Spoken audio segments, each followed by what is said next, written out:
This is a quick response to Richard Coughlin's 616, a video on William Lane Craig. Well done, Richard, for managing to make a video about William Lane Craig that doesn't contain any swearing. I wouldn't hope you would keep that up for too long.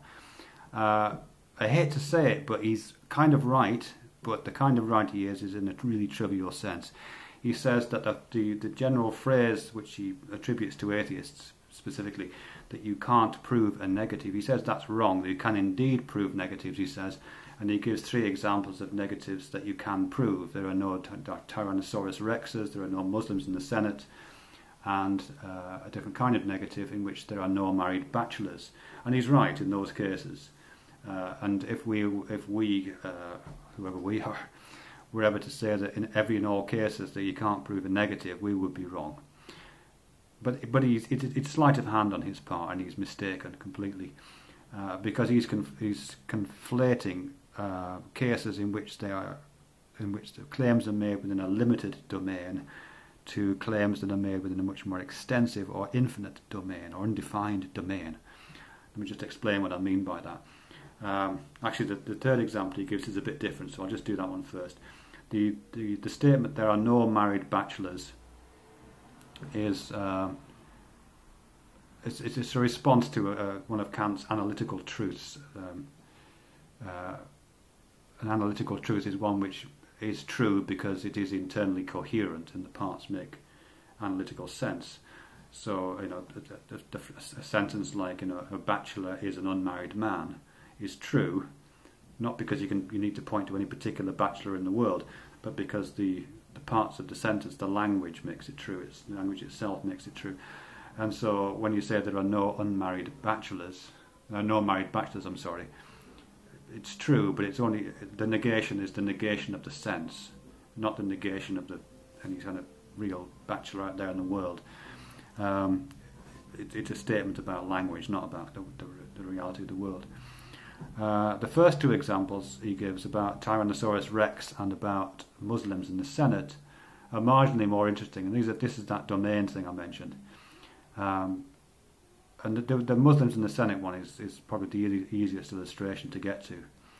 When you're saying there are no Muslims in the Senate, the domain that you're talking about, the domain is the kind of size of the field that you're working with.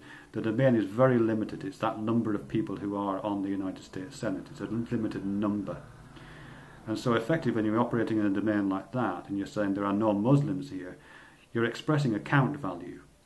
It's like saying, it's a response to a question, how many Muslims are there in the Senate? And the way you would discover that is you would go to the Senate, you would count the number of Muslims, which could be 5, 6, 7, 1, or possibly none. And if the count is none, then you can say with all honesty there are no Muslims in the Senate. It's a count value, and it becomes a count because you've limited your domain. When you expand the domain, as he does in the Tyrannosaurus rex example, you're still in a limited domain. The domain is much bigger. It's the domain of the surface of the earth. So when you make a claim like there are no Tyrannosaurus rexes on earth, it feels kind of likely. I mean, you could, if we were to postulate, yes, but there might be one under the waters of the Loch Ness, or there might be one hiding in the Great Rift Valley, or something like that. We can make those kind of claims, but we know they're stupid. And they're stupid because you're still working in a limited domain. Planet Earth is big, but it's not that big. You couldn't really hide a Tyrannosaurus rex in it. So again, it becomes a count. You look around the world, you count how many Tyrannosaurus rexes there are in this country, and in this valley, and in this lake, and again, the number could be 6 or 100 or 1,000 or 1 or, in this case, 0, and you've basically applied a count value to it. So the statement "there are no Tyrannosaurus rexes" isn't a problem in the sense of that kind of philosophical problem about you can't prove a negative. You can in cases when the domain is limited enough so that the negative becomes a count. Where it becomes incoherent, and this is exactly the trick, the sleight of hand that Lane Craig is playing here, is when you open the domain out and make it unlimited. And if you're talking about God, that's exactly what you do. You typically say that God exists somewhere in the universe, or if you're really playing fast and loose with the truth, God somehow can also live outside of the universe and outside space and time. So you open up the domain vastly, of course, with infinite places for your God to hide, infinite rift valleys for him to roam around in, infinite lakes for him to swim through. And then, you invite an atheist to prove that he doesn't exist. And of course, everywhere you look, trying to establish the number of gods there are, you will never, the fact that you don't find one, because you're working in an infinite domain, doesn't satisfy the question, really. So yes, in that particular case, when the domain is big enough, you can't prove a negative. I think that makes sense. At least I hope it makes sense.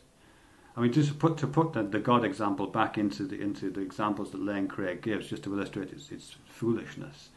I mean, it would be equivalent to saying, how many gods are there in the United States Senate? Well, none. You just go into the Senate and you count and see how many Muslims there are, how many Christians there are, how many atheists there are, and how many gods there are. The number of gods is 0, yeah? And then you say, how many gods are there on earth? And of course you have to define your God pretty accurately, and your methods for identifying one when you see one. And you search through the Great Rift Valley and you do the sonar readings of Loch Ness, and you don't find any gods on planet Earth either. So you have, you've proved the negative, because by limiting the domain, it's only when you open the domain up infinitely, as religions pretty much have to do, those ones who are working with that conception of God at least, that it becomes impossible to prove the negative. I think that makes sense. Okay, thanks very much.